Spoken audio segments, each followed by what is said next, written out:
Then I have a few disclaimers before we proceed. I feel it is necessary to acknowledge, as Katie so nicely revealed, that I am in fact Pakistani, and political opportunism aside, that as a Pakistani woman, to speak in defense of Narendra Modi is fundamentally against my nature. I mention this because I need you to know that I would not be speaking in opposition to this motion unless I thought it absolutely necessary.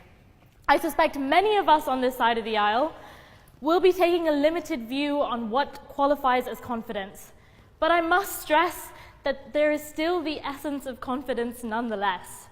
I speak because I truly feel that to vote no confidence in Modi's government is to vote no confidence in the voice of South Asia, a concern that unites both India and Pakistan. I'm not an apologist, and despite what the proposition pushes forth, there is evidence of unfairly discredited success on Modi's part. The promise of 10 million jobs that has been widely criticized, as revealed by the BBC, was never actually stated by Modi. Nevertheless, he certainly did promise to create a lot of jobs and was limited in his success. In my eyes, however, he rightly states that we should look to the informal sector of the Indian economy before concluding on the realities of unemployment.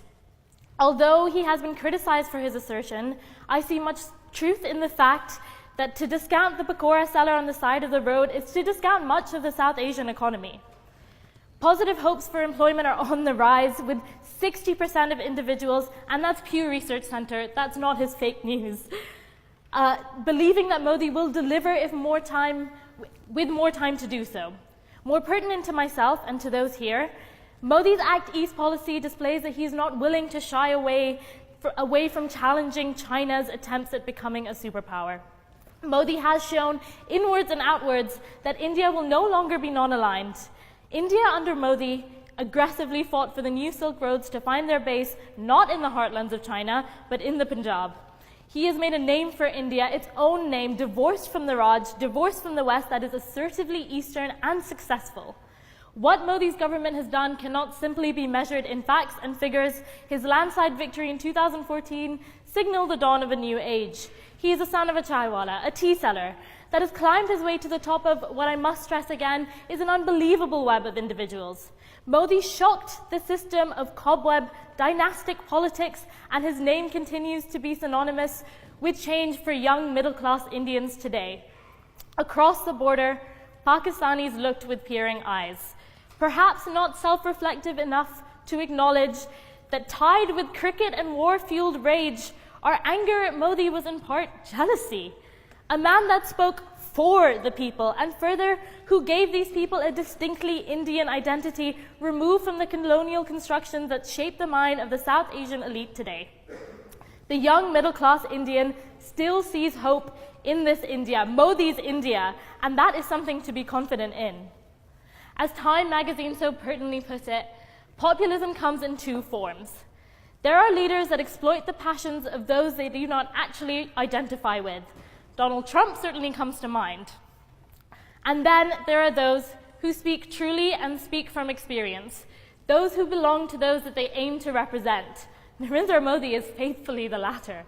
Make no mistake, I do not speak in defense of populism. Again, Modi's direction of populist fervor, particularly towards Muslims, has been more than reprehensible. But to vote no confidence would be to ignore the tides of our times. To vote no confidence would be to fail to recognize that the Achhe Din is here for those who have for too long been politically neglected. To vote no commentaries, punditry, opinion pieces, and special reports on the Indian election is that no one seems confident that Modi will lose. Regardless of how much a Guardian writer, a New York Times writer, a Times of India writer expresses confidence in Modi's failures, the article always ends with, they still seem to have faith.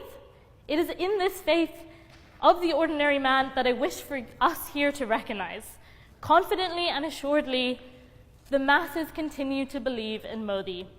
And to vote no confidence would be to confidently and assuredly deny recognition to the majority of 1.5 billion people whose status quo continues to change for the better under India. Our level of detachment. Popularity does not necessarily bring quality. But it would be an injustice not to recognize the belief in Modi that the Indian nation has. To vote no confidence would be entirely and wholeheartedly failing to do so.